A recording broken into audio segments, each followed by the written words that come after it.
Welcome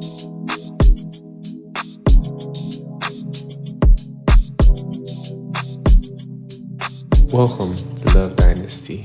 Welcome back, everybody. Hi guys, welcome back to Love Dynasty. Shout out to everybody who has been listening to us from the first episode. Thank you for subscribing, thank you for sharing, thank you for liking, thank you for everything. And to everybody who is listening for the first time, you're welcome. We love to have you here. Thanks for joining us on this journey. Okay, so today we're going to be talking about something very interesting. You know, we've been talking about God's love, you know, and it's even Love Dynasty again. Yeah. So today we're going to be talking about love itself. I'm sure some people that have been wondering, what is love? What exactly is this love about? What's so special about it? Well, it's so special.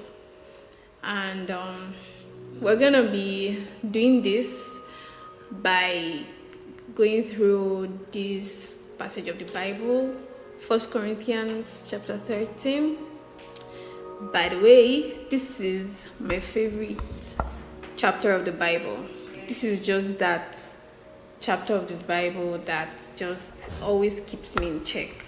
You know, sometimes when, you know, we are human beings, and there are some times that, you know, when you are relating with people, you are living your day-to-day life and everything, and you want to misbehave small, just remembering this passage of the Bible just sometimes just keeps me in check.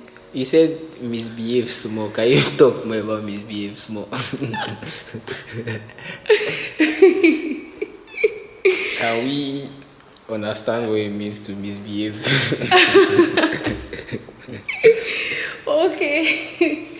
So what I'm just saying is that in like relating with people, personally for me, you know, relating with people, you relate to different kinds of people every day, and there are sometimes people can annoy you.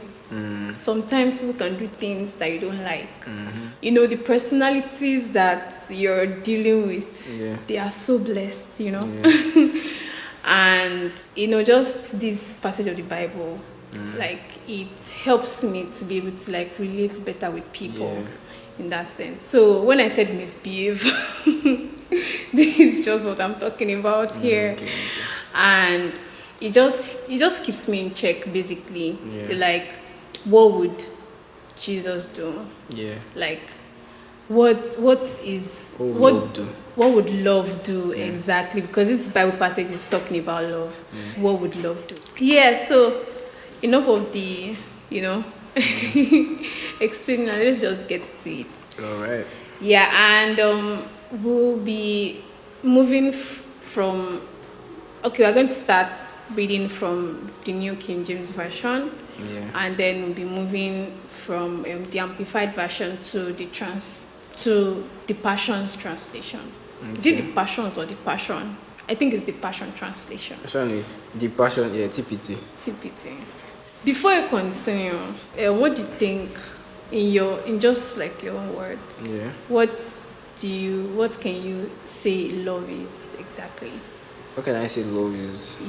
I mean, we all have our own definitions of what love is. So love is actually a very hard word to define, because I feel like there should be many different words for love, because there are different expressions of love. You know, there are different contexts for love.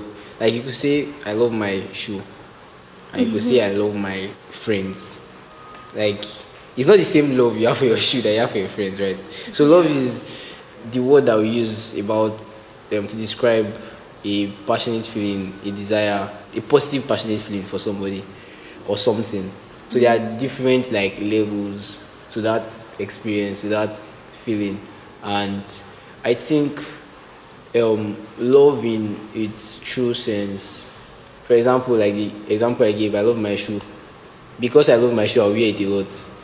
right? But I love my friend doesn't mean I'll use them a lot. Do you understand? Yeah. So like love for things and love for people is a different thing, you know. Like real love, when you're talking about like relating with people, it means you care for them, it means you treat them like you like they want to be treated. You know, a lot of people talk about treating people like you want to be treated. I don't think that's the best way to look at it personally. I think the best way to look at it is treating people the way they will want to be treated. For example, like we all have different temperaments. There are some things I can take that you can't take. See what I'm saying? Me, I can take it now. So I'm treating you the way Yeah, I will want to be treated. Yeah. You know, that might get a little. Yeah, I you know, guess that's difficult. the part about talking about like considering others like Yeah, before yourself, in that sense. So yeah, that's just love, and I think love doesn't just stop at the feeling level. It gets to like the actions, the way you relate. Like the example I gave of loving your shoe, you use it. That's basically it. Or you care for it. Some people will keep their shoe in one shelf and just keep it somewhere and Yeah. like and keep it as a statement piece. But loving your friend means you care for them, means you be ready to, help them in every way.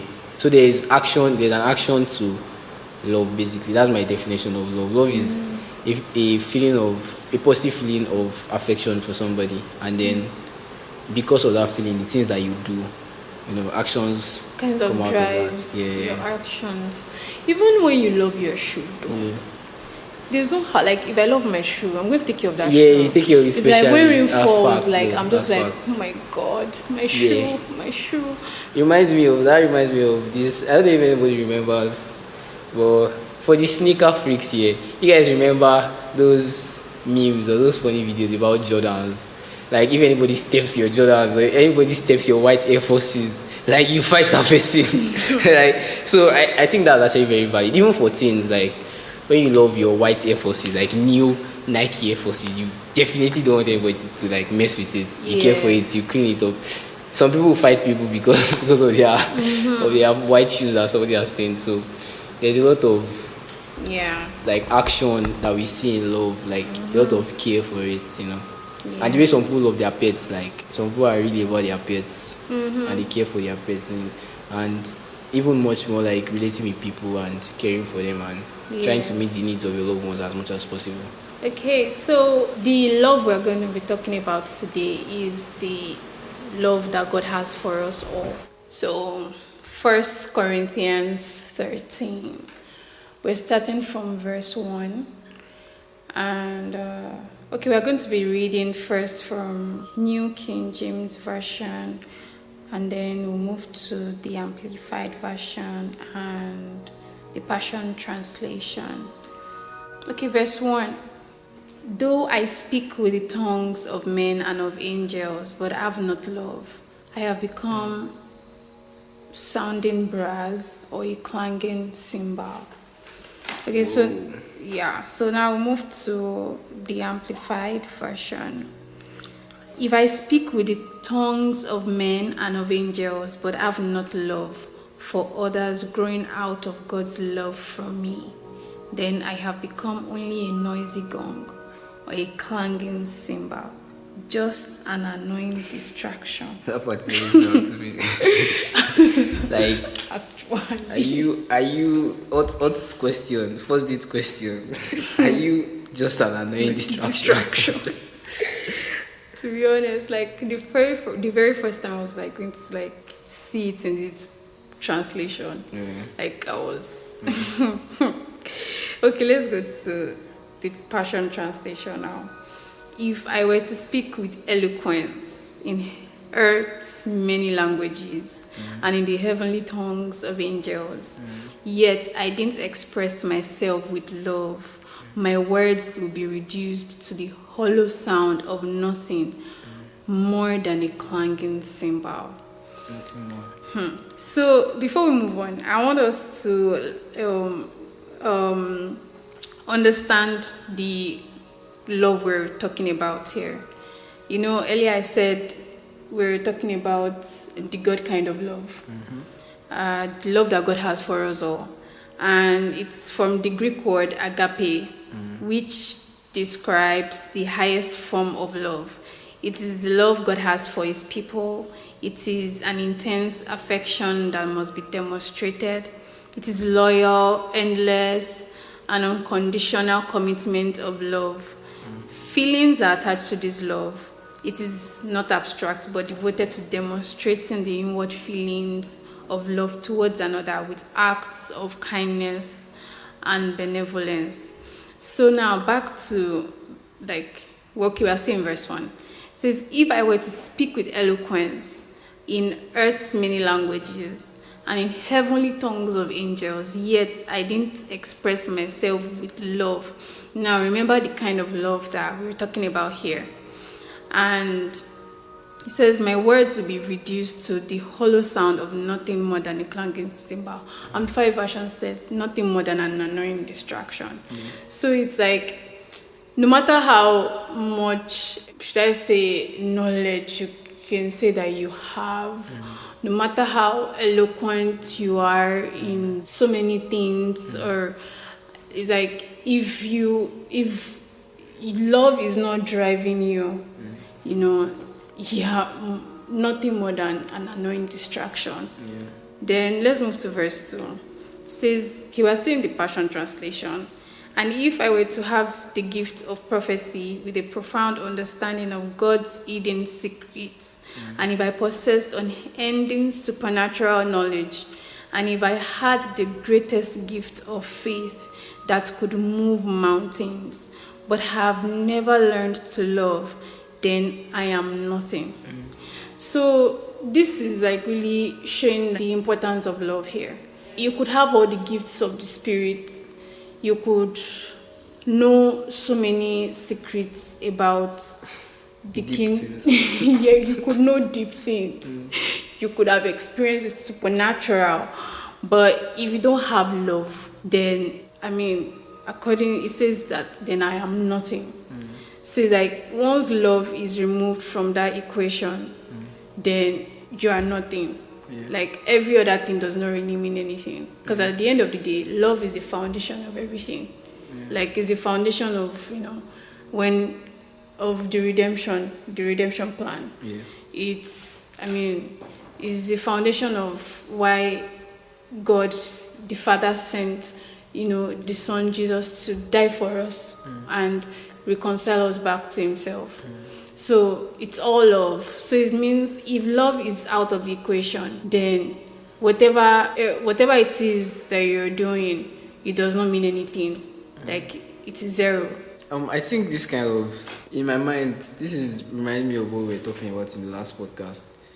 Like, it always boils down to that super religious, super spiritual, super everything. Yeah. That kind of, those kind of people that, please, if you've not listened to the last podcast, please go and listen to it. This kind of people that we were describing last week, talking about, the religious powerhouses that were using all their political and spiritual power to oppress people. It's just like this kind of people, talking about what was being said in this verse. Like, if I have the gift of prophecy with a profound understanding of God's hidden secrets, and if I possess unending spiritual knowledge, like all this spiritual stuff, a lot of people always think that's like the end to it. Like, you just have like some sort of high level of spiritual power, but then the Bible is letting us understand here that it's actually nothing without love. Yeah, without love. Like, these things are important for sure, but like without love, they are really nothing. So that's the foundation, like you said, of all our actions. Like, that should be the driving force. And I think you can even really relate it to like everything else, not necessarily just like the spiritual aspect. Like, I was talking about eloquence. Like, you could be the smartest person in the room, you could be the guy that is the most skilled on the board or wherever you are. Maybe like in your group you are the best guy, but then you don't ever do anything out of love. Like, all that you have is really nothing, because you're not helping anybody, because you're not loving, you're not like acting out of love. So it's like, if love is not your motivation, then whatever it is you're doing, it's simply stated that it means absolutely nothing. Nothing. Now, yours should calm down. Verse 3 is the one that really got to me. Says, states here that, and if I were to be generous, to be so generous, so is even there, as to give away everything I owned to feed the poor and to offer my body to be burned as a martyr without the pure motive of love, I would gain nothing of value. Now let's go to New King James Version, verse 3. It states here that, and though I bestow all my goods to feed the poor, and though I give my body to be burned, but have not love, it profits me nothing. Amplified Version now. If I give all my possessions to feed the poor, and I surrender my body to be burned, but do not have love, it does me no good at all. So, I always just wonder, like, is it possible to do all this? And then, I mean, definitely it's possible. Like, imagine doing all that and then your motive is not love. Yeah. Like, what is the motive? Like, you are helping people, you are giving people stuff, you are giving all your possessions maybe to people, like giving to charity and all that. But like the motive behind it is not love. It's not because you care about them. You know how people could do things just for what we like to call clouds now. People will go to all these like orphanage homes and give them something just so that they can post that, oh, we are good guys, we gave these guys something. Exactly. That's wild, man. Yeah. And like it doesn't come from a place of love. Like you're not doing the goodness from a place of actually caring about these people. Like it says, acts of kindness and benevolence. You know, it's a loyal, endless, and unconditional commitment of love. It says, if I were to be so generous, if I were to give everything that I had, so it means it's possible to give everything that I have and still not love. You know, like it's very possible. So now this now makes me like ask the question, why do we do what we do? Motive. You know, what is the, like you said before, the motive? What is driving you? And this is the part where we really have to be sincere with ourselves. You know, are you doing that thing for that person because you know that the person has the potential to be there for you? Yeah. I mean, things that we don't really count as it really matters. Like, I mean, from this passage of the Bible, it shows that it really matters. Just studying this passage of the Bible again and again, for me personally, it helps me like to always keep asking that question. Okay, why are you doing this? Why are you doing this for this person? Why are you saying this? Why are you, just asking that question? Because it says here that if it is without love, then it is of no value. Like it holds no value. It is zero. That's just it. Okay, so verse 4 now, it states, love is large and incredibly patient. Honestly, to be patient is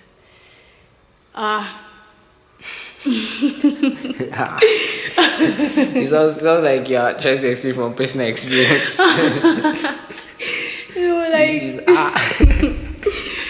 I think I got to a point in my life where when God started like sitting me down and teaching me patience, and I realized that I wasn't a patient person. There just comes that time where God is just realize that you just realize some things I'm not exactly. And this is the part where you know that God knows you more than you know yourself. Exactly. It's like, you don't know this thing, come and sit down and let me teach you. And things started happening. I started experiencing different things with different people, even with myself.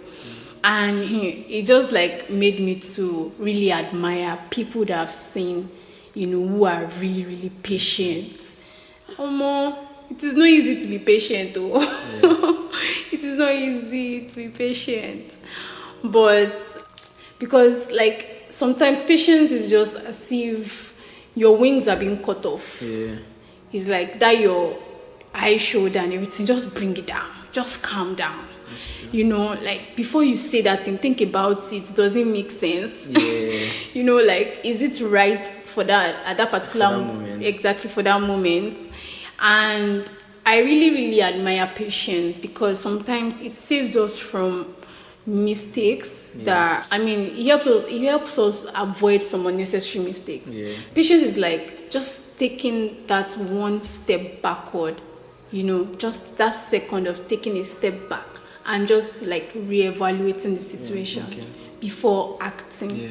So it's like, okay, somebody is doing something, you know, and God, I don't have time for this, or just taking that step back. Okay, in this situation, What's the what's the right action? Yeah. Should I just keep quiet? Yeah. Should I say something? Because this particular time, like, something happened, and then I kind of wanted to like react, but you know, something just held me back. Yeah. And I had to just calm down.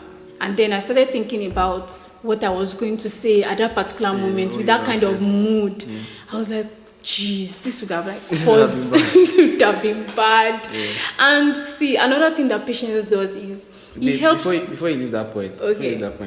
I think it's really important to understand like the work that patience does in a situation. For example, like you said, maybe somebody does something bad to you, somebody hurts you, and then you want to react. You know, you could have reacted and you probably lose that relationship. Yeah. You probably lose that. I mean, you probably have done something you'll be proud of, right? You lose your image in front of that person, and you know we don't ever want that. But in that moment, you're not thinking about all that. You just want to, you know, how our body or our mind just wants to react. Exactly. But when you in love take that step back, like, okay, wait, before I do this, let me analyze the situation. Yeah, like, does this make sense right now? Yeah. And it really helps with anger. It's crazy when I tell people this, they don't believe me. But I used to have anger issues when I was like younger. I used to like react like when I was young, like a 5-year-old, 6-year-old. But then over time, I just started learning patience that you don't just act out. Like, that's the most basic human idea. Like, something happens, you react. But you can slow down your reaction. You can take a step back and think about the consequences of your action, or what will happen if you do this. And I think doing that in love is really beautiful. Like, especially with somebody that you love, like your close people, your relationships, people that are really close to you, are really important to you. The same way you won't just like want to react to them anyhow. You want to take that step back and think and properly process that situation. Yeah.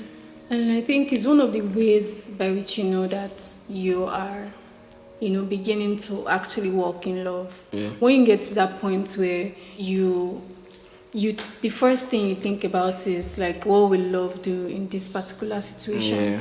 You know, you just don't want to do things because of how you feel. Yeah. You don't want to do things because you feel like whatever you want to say, your point is valid, you have or to anything. make that point right now. You really have to make that point right now. You need to hit the nail in the head and everything. But you're thinking about like two things. Remember how the two things God asked us to do: love the Lord your God, you know, and then love your neighbor as yourself. Yeah. Because the first thing I'm thinking about is, what would God do? Yeah. You know, and then what would you want me to do to this person in this situation? How would this person like to be treated in this situation? Exactly. Like, we appreciate it if I snap at them. Like, you might have something that you think is the best thing to say at that moment. It might even not even be a bad thing. It might be a good thing. But is that the right time? Is that the time to actually do that? Is that the time to actually say that? Yeah. And you know, sometimes when we are so fueled with a lot of emotions and everything, is like sometimes we don't see clearly. Yeah. But patience helps you to see, to be honest. You know how I said, so it helps you to take a step back and then reevaluate the situation. Yeah. It helps you to see, and then you realize a lot of mistakes that you would have made in just few seconds. Yeah. And it just saves us a lot of like stress. Yeah. Let me just put it that way. I mean, it takes a lot of work because I sure. tell you, being patient is, especially with certain people, certain personalities or certain situations. oh my god. And like anybody that has like a child or a younger sibling or something, you know how you have to be patient with children. Yes, you just And have to be you patient. just have to be. And I would like to give one example of patience that is not a personal example, but if anybody knows Pastor Kingsley Okonkwo, he gave this example in one of his teachings. He was talking about how he was in Dubai, right? And then he was in a cab, and I think this was an Uber or something, and the driver was very annoying with the way he was chewing. Like he was chewing and it was so annoying. Like chewing, you know how annoying it could be. Yeah. For people that chew with their mouths open, and it's just very annoying. And then he said he was very angry. Like he was getting very pissed that he wanted to like just react. But then he was just patient in that moment. I just thought, what could be going on? So he asked him, like, what was going on? No, I think he actually like got angry and then asked him like, what was going on? Why are you chewing so loudly? And then the man explained that he has not slept in a couple of days. So this thing that he's chewing is why he can actually pay attention and drive. He said he told him, please keep chewing. Chew louder.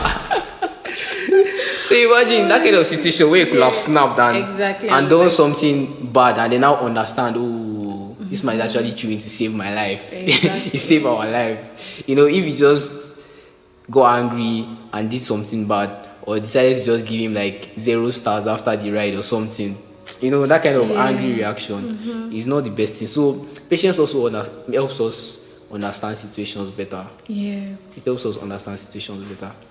And sometimes it's not even about even like people now. There's sometimes that some things are just going on in our lives. Yeah, situations. You know, like you just need to be patient, you know, instead of letting the way you're feeling at that time just drive you. Yeah. Sometimes you just need to be patient, and then you just start, instead of seeing the problems more and more in your face, you start to see a way through. Yeah.